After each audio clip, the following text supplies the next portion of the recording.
Welcome to RSA Conference 2024. We're here in Broadcast Alley in Moscone West. We're broadcasting live.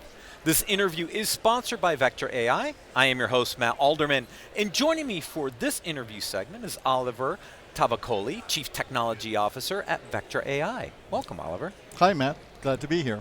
So we're going to talk two interesting terms to me, right? XDR was the term, about 2 years ago. Yeah. It was all about extended detection response. XDR was like this big term. The last year, it's been all about AI, as you know. So before we get into the AI components, I think let's level set on what is XDR. I've seen various definitions of XDR. Everybody kind of has their variation of it. So let's get the audience up to speed first. And how do you define XDR at Vectra AI? Yeah, I think generally most vendors, start from wherever they happen to be, and then they define XDR with that having kind of an outsized part of the story. So I kind of view it as you have a bunch of attack surface, and over the past 10 years, that attack surface has kind of exploded, right? It used to just be your network, your endpoints. Now, basically, you've got the cloud, you've got SaaS applications, you've got identity that used to be under lock and key and is now federated out to Kingdom Come. And so ultimately, the question really is, how do you get signal that gives you an indicator of an attack across these various attack surfaces that you have? And how do you then end up aggregating that together and coalescing that into some story where you can actually act in near real time to recognize something, stop it from doing you actual harm?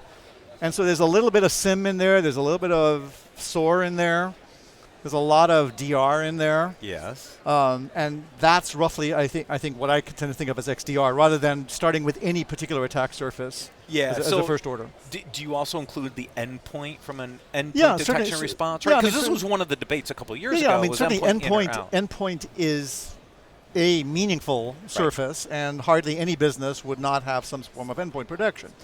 But we also live in a world today where lots of attacks can be carried out without an endpoint ever being compromised. Yeah. You can steal someone's identity, you can go into the cloud, and EDR has really no play in that scenario. So a notion of an over-rotating XDR onto EDR in the age that we live in, I think is also kind of like really weird. So we tend to think of it as like there are really 5 major attack surfaces. You have endpoint, you have network, you have identity, you have basically kind of your SaaS applications, the key SaaS applications that you care about, and your public clouds. And that's roughly, those are the 5 attack surfaces at a course level that you need some visibility into. Now, exactly which clouds, which SaaS applications will vary from business to business. Which identity platform you're using will vary from business to business. But those are really the 5 key things that you've got to kind of coalesce together. They happen to be roughly the same 5 key pillars of Zero Trust, by the way. Agreed. Right? Yeah. I mean, the other layer in there is data, right? Because that's the ultimate layer that you're trying to protect. Absolutely. But it is, it is the pillars of a Zero Trust strategy. And so when you think about how do things like Zero Trust and XDR play together, right? Zero Trust is a principle of kind of trust and verify. XDR is kind of the detect, respond, and verify piece. Well, I mean, I think when we've talked to like different SASE vendors or SSE vendors, right? Yeah. They generally say, okay, look, we have our own mechanism to detect nefarious doings. We have mechanisms to enforce our will, because we have proxies and ZTNA and all these other various pieces. So we can clamp down on something and remove access if we desire to. But we don't really have visibility deep into these environments. Right. And so when we talk to them about integration, it's really about giving them a back channel feed into their system so they can then decide, oh, we're going to do browser isolation for this one, we're going to re-authenticate for this one. So I think these are, I view a lot of Zero Trust.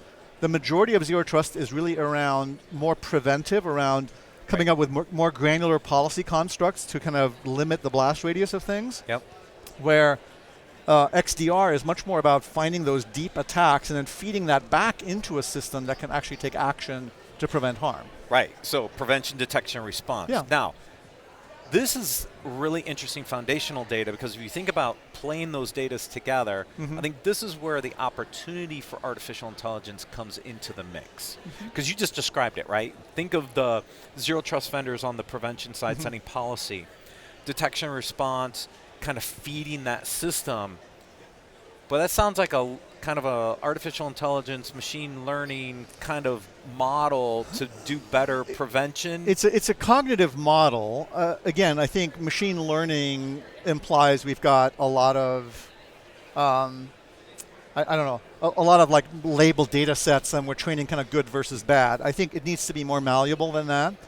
But I think fundamentally what you're talking about is what's historically been hard. What's been easy has been to go create playbooks around one signal in isolation. Right. When this happens, go do this. When this happens, go do this. But we also kind of all intuitively understand that it's a collection of signals over some quantum of time that tell a story about the intention, about the type of attacker, about the sophistication of the attacker. Right. And so this is, I think, the challenge is how do you build these narratives, right? How do you stitch the world together, right, first of all, because these identities manifest themselves in different ways in these different realms.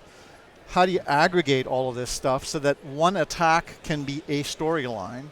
And then how do you look at that and decide, okay, is this going to kill me or not? And do I need to take action, and how urgently do I need to take action? Right. So that's absolutely an element there of data science, of cognitive stuff that you need to put in. But I think there's the flip side of, one of the things you look at in GenAI applied just directly to the problem. We know it hallucinates. Everybody knows it hallucinates. Right. And so I don't think I think the last thing you would want is a system watching over you that hallucinates and maybe tells makes you decisions. To do the wrong thing. Or makes the wrong decision. Makes the wrong decision, but it also, given the same data, will make different decisions each time. Right. And so you want a degree of predictability. So it's not as simple as just like, hey, put GenAI to the problem. You're going to have some countervailing, rule-based systems that interact with the GenAI and ultimately kind of come to a better conclusion. Yeah, we learned this, 15, 20 years ago, intrusion prevention systems, right? We never put them in prevent mode. Yeah. Why? Because nobody wanted them to shut anything down. We have some of the same potential challenges with generative AI if it's making decisions and we don't know that we trust those decisions. Yeah.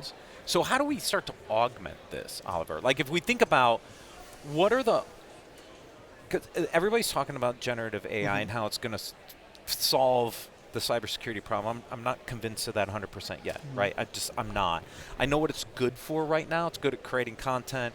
It's good at identifying images. I think eventually it can be trained to learn around specific data sets and looking for some of the needles in the haystack. But are we going to turn the controls over to a system like that, right? No. Which means we don't solve the human element of cybersecurity anytime soon, right? I think the best way to view it is it's a tool, it's a multi-talented tool that can help automate a lot of stuff that is hard otherwise. Right. Starting at the very front end, for analysts, I mean, you look at things like Microsoft Security Copilot, you look at Charlotte AI and other things like that, the notion of you can speak to it in your language rather than needing to meet it at a technical level at its language. Right. So there's that.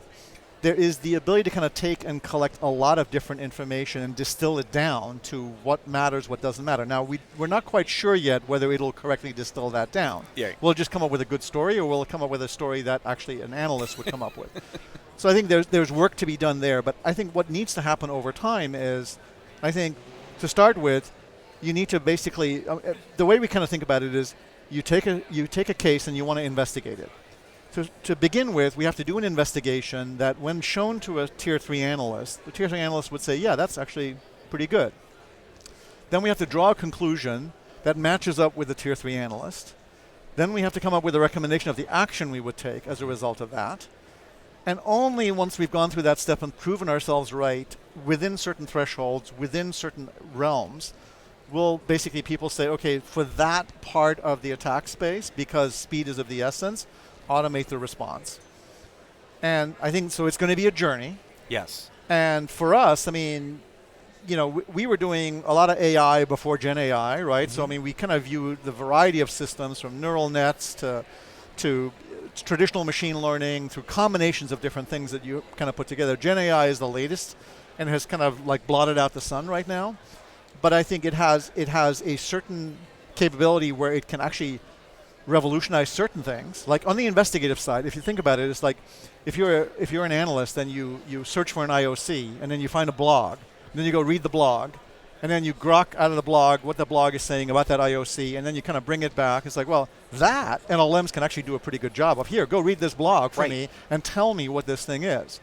So there are elements of the task of an analyst that can definitely be automated, both on the front end, where you have the analyst expressing in natural language into the system what they want, and on the back end, where you deal with the long tail of diaspora of information and trying to kind of understand it and bring it back. And so it's that middle cognitive piece that needs work, right? It's like, now that you've collected all this information, how do you make heads or tails out of it? Right.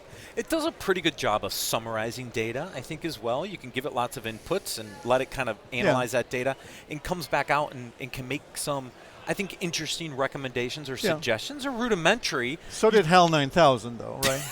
That's true. That's true. Right? They were right most of the time. Yeah, most of the time. But again, it's not enough to actually automate the playbook yet. And I think that's still the leap. It's great to hand it to somebody. It can write the playbook for you. It could write the playbook. And you could look at the playbook and go, yeah, that's right. That or makes you could sense. say, I don't like that, right? So it can author. I mean, that's traditional GenAI, right? Author for me the playbook. Validate it. Yeah, make sure validate it's right, this. Or but don't pressure automate test. it yet. Pressure test. Like, let's say I have this incident. Tell me why I should be worried, and tell me why I should discount this entirely. Like, give me the two theories, the point and counterpoint theory. Right. So, like, lots of interesting things it can do, and over time we'll see whether either the LLMs, the kind of generic run-of-the-mill LLMs will do a great job on cybersecurity, whether you get more specialized cybersecurity-oriented LLMs. There was talk last year of Google doing one for their cybersecurity kind of related one. But that'll be kind of the interesting question is, will there be enough depth of cybersecurity knowledge in the training set for these LLMs? Do you need to basically overcompensate for that to get to an LLM that'll make a better decision on the cybersecurity side? So where does Vectra AI go in this space? Like, what are the tangible things that you're doing to bring to your clients that are leveraging some of this that we talked about to help them be better from a detection response perspective? Yeah, so I mean, we started on the network, so we initially kind of extract a signal out of there. And then as our customers went into, took their identity and put it out on the internet, okay, now we're doing ITDR. Okay, now we're doing SaaS, particularly around Microsoft 365, which became kind of like the place to attack and steal stuff from. And then public clouds. At this point, we're doing basically both AWS and Azure and GCP to come. So we provide those 4 of the 5 signals. We've already had strong integrations with EDRs, and now we're in the process of kind of pulling in that signal as kind of our fifth leg in the 5-legged stool. And so the goal then is, can we stitch, aggregate, put this stuff together, and then really surround it with the appropriate set of GenAI? I think there's another interesting problem that I think we foresee, and that a number of people are foreseeing in this space. As GenAI plays out, it will itself become an attack surface. Right. And we've seen this, starting to see that play out. We've seen this to some degree, but largely when you look at reports from Microsoft and OpenAI and others, attackers are simply using them as a productivity enhancer, right? Yeah, they're not creating evil versions of the LLMs and using them to create malware. Right, but they're not actually attacking your production LLM. But clearly, if you look at where WAFs went, and if you think about WAFs from your AppSec days, right, you think about like a structured protocol like HTTP and HTML and all this stuff. Right. Now imagine something like that, this black box, but it's any language element can come in, transform in any way, and then go to a plugin on the back side. You can imagine injection attacks. Obviously, you've seen already guardrail breakage and other kinds of things like that. So that's going to be the other hot mess that will emerge over time, which is not unique to a particular place, but as people deploy LLMs for all these internal connectors, they will themselves kind of become an attack surface. And you can see a little bit of this already, kind of like Cloudflare has an LLM firewall for your internet-facing chatbot. But my big concern is actually internally, businesses will begin to lash up a whole bunch of things, Salesforce, this quoting system, other kinds of things like this, to be kind of facing to their employees this chatbot that as a productivity enhancer. Right. When I steal the identity of one employee there and have now entitlement to that chatbot, what can I do? Yeah. And that's why I'm not interested in the chatbot use case as much as I am in more the automation kind of story. So, Oliver, this was a great interview segment. Thank you so much for joining me. Appreciate it. Thank you, everyone, for watching. Please visit securityweekly.com/Vectra, RSAC, and you can watch all the videos at securityweekly.com/RSAC. Stay tuned. We have more interviews to come.